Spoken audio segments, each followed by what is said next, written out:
Hello, and welcome to The Joy Within, where we're eliminating negativity one thought at a time. I'm Kyle Greenfield, and I'll be your guide as we explore how to be calm, confident, and happy in our crazy modern world.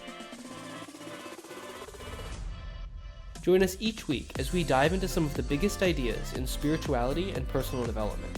We'll learn what it takes to gain control of your own mind, master your mood, and navigate the many ups and downs along the way. Visit thejoywithin.org to get started so you can become the calm, confident, and happy person you truly deserve to be.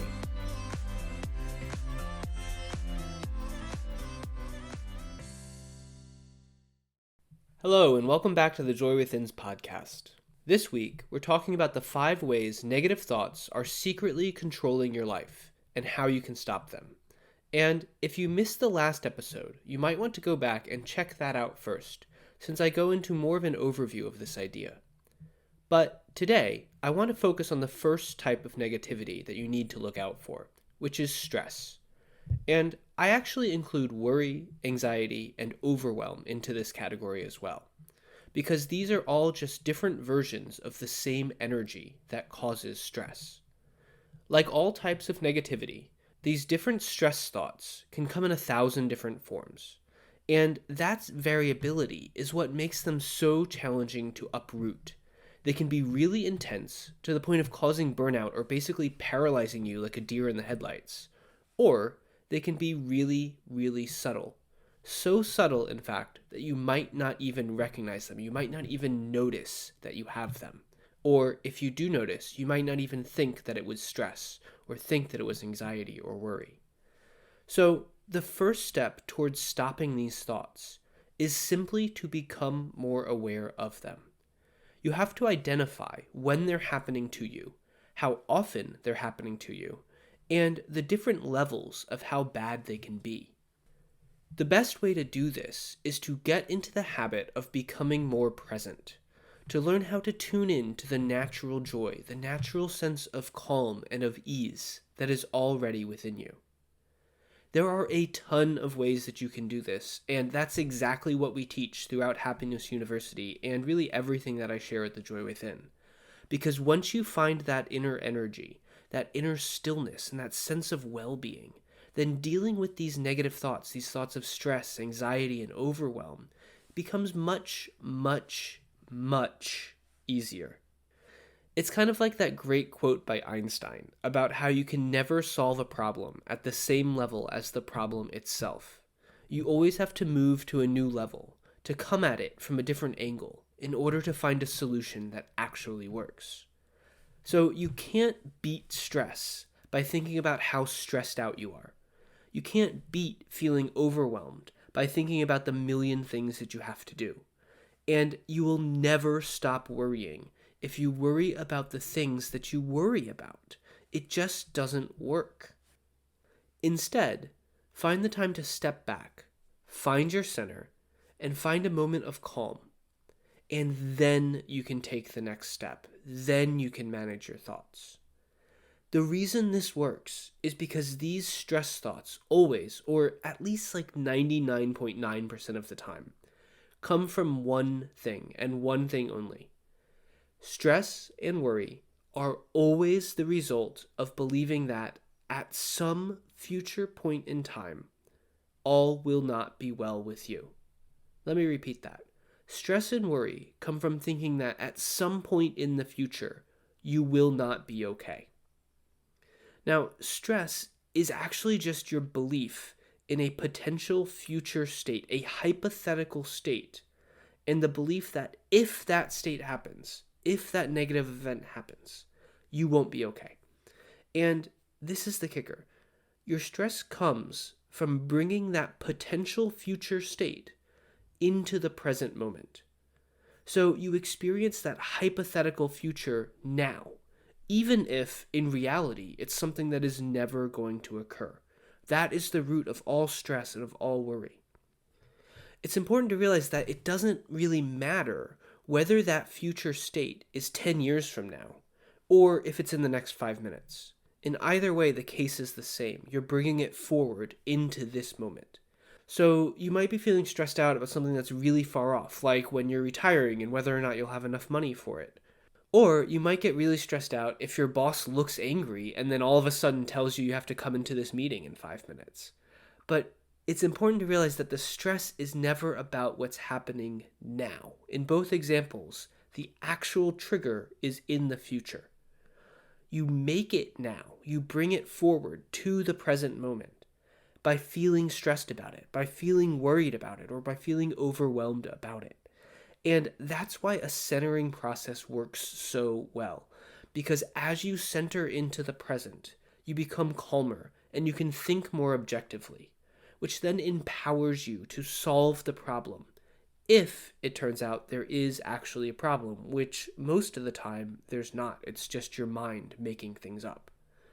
So you can solve that problem from a higher level when you take that time to center and to step back.